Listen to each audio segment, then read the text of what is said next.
Hi, this is At the Movies, What You've Been Watching at Home edition. This is an extension of the show that we normally do on the Cat Community Radio, which is on 107.9 FM in Crewe and Nantwich, or on thisisthecat.com. Yes, so what we're doing is we're talking about 4 movies. These are recommendations that I wanted to share with you, really, because I love talking about movies. It's as simple as that. So we're going to look at a relatively new release that's just come out to watch at home. We're also going to talk about a film that's been recommended to me to watch. And we've also got 2 more movies. One is a classic, which is a film that involves looking at the artistic merits of that movie at the time and what they kind of achieved. And then finally, we're going to look at a rewind movie. This is a movie that's been picked from the 80s or 90s and looking back on it as a context of today and seeing how it's aged. So yes, there we go. Of course, you're very welcome to recommend your own movies. Just post them below and we can always include them in next week's show if you like. So there we go. Now, I'm going to start off with the first film. This one is Frozen 2. Now, this one, of course, is Disney's latest movie come out. I decided that I wanted to have a look at this film itself. I was a bit nervous at first about watching Frozen 2 because Disney in the past, when they've done sequels to their Disney classic range, they've never really been very good. They tend to be very straight to DVD kind of approach to it.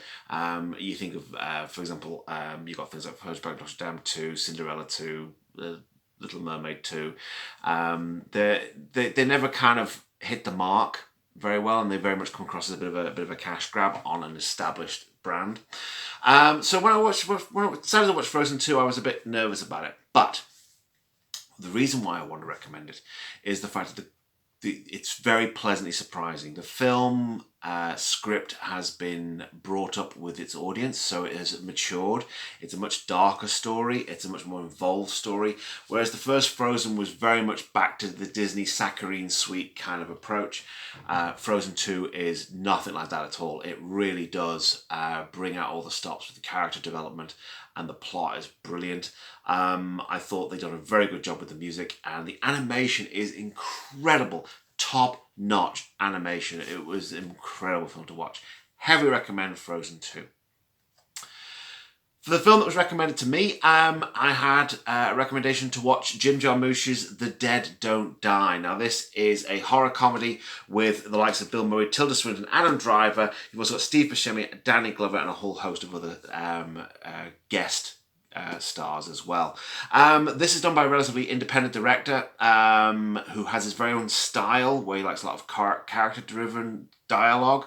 Broken Flowers is an example of a film that he's done with Bill Murray in the past. And I wasn't too sure what I was going to take from this one here. It is a interesting horror comedy because the fact that it stretches those elements out of its norms. I wouldn't call it a standard comedy like, for example, Zombieland, nor would I call it a standard horror as well, because the character conversations are much more different from that. Plus, the film is very self-referential. At one particular point, extremely self-referential, with a lot of curveballs to it, a lot of story plots that don't go anywhere with it. The thing about this movie is the fact that Bill Murray and Adam Driver's chemistry is incredible. I thought they were brilliant characters to watch. I enjoyed that. The zombies were interesting. But nevertheless, it's a film to watch you've got to shed all expectations of what you like about zombie movies, or indeed these kind of zombie comedies. It's a very unique take. It's probably what I put to it there, and I would approach it with an open mind. It's probably the best way of putting it there. So that's The Dead Don't Die. Certificate 15 on that one there. Now, in terms of the film that I recommend when it comes down to a classic movie, The Longest Day is the most recent film I've just watched. I watched it because, of course, we recently celebrated the VE Day anniversary. This film was made in 1962, and it is an incredible feat of cinematic prowess. The film itself basically is about the D-Day landings, and it establishes the overarching story of how it all came to be. It's very much a kind of a epic scale kind of look at what happened in terms of the actual beach landings, the landings when it comes down to the troops parachuting behind enemy lines. You've got the French resistance and their role in it. You've got the various different people, like for example the French Liberation Army. You've got the Americans. You've got the British, and it also pays as much character to the German army as well, from a very humanistic point of view. You can get very used to World War II movies making the German army very much a kind of a blank villainous element to a story. However, this one doesn't do that. In fact, the film itself was made with the idea of a director directing each nation, and that director being from that country as well. So you had a German director directing the German scenes, French director directing the French scenes, and so on and so forth. The other element about this film is the factors of the stars. Now, this film dragged in, I think it was around about 40-odd major A-listing stars, and we're talking about from across the range. In the 1960s, you've got such established names such as John Wayne, Henry Fonda, Robert Mitchum. And also on the flip side of it, you've got new up-and-comers. So you've got like Sean Connery, who only literally just started doing the Bond movies, and Roddy McDowall, to name but a few. The film is an incredible, eclectic part of cinematic history. It's incredible to watch. The only thing is of course, with so much going on, there's very little character. But that isn't important in this movie at all, because you're watching snippets of a whole range of people that had to be involved in order to make the D-Day landings happen and make sure the invasion started off on the footing that it did. So, longest day certificate PG, heavily recommended, definitely. And then finally, for the Rewind movie. Now, like I said, this is basically where we look at films from the 80s and 90s and watch them today in the context of today's sort of view. So the one I went with is this one here, personal favourite of mine, California Man, certificate PG.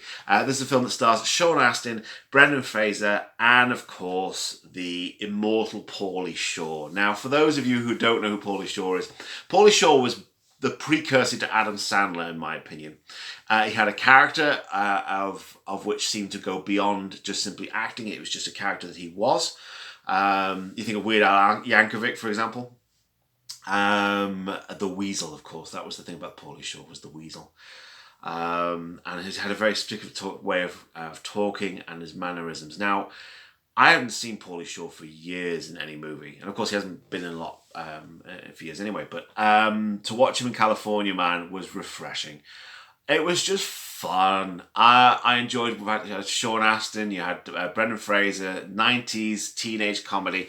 The basic plot, for those who don't know, basically is about a couple of high school sort of on the fringe kind of guys who want to be popular, and they come across a frozen caveman in their back garden after an earthquake. They thaw him out and try to rehabilitate him into the real world, where one of them wants just him, a new friend, to hang out. You've also got Sean Astin, who is determined to use him to become popular. And this is where the film, which I didn't see in the past, sort of stands out, because yes, it's got the 90s comedy, you've got the pastel colours and the very stylized kind of feel of the 90s. This film was made in 1992. But the thing that stands out about this movie completely is the fact that it does delve in with loss. It deals with when it comes down to when people use other people to become popular, and how it's important to be yourself. One of the driving elements of this movie is how just being who you are as opposed to trying to fit in is the more important story there. And it doesn't do it with any kind of cheese, which I was pleased about. It does it with a certain sense of this is important and this is why you should be yourself. So California Man, it stands out incredibly well in today's standards. I would definitely recommend rewatching that one if you get the opportunity, or watch it for the first time if you've never heard of it before. In America, it's known as Encino Man, but over here, yes, California Man. So there you go. That is my recommendations for this week. Of course, if you have any recommendations of your own, you can always pop a comment in the bottom there. We can always refer that to next week's if you want. In the meantime, though, don't forget to keep tuning in to The Cat on 107.9 FM or on thisisthecat.com. And we'll catch you next week. Bye-bye.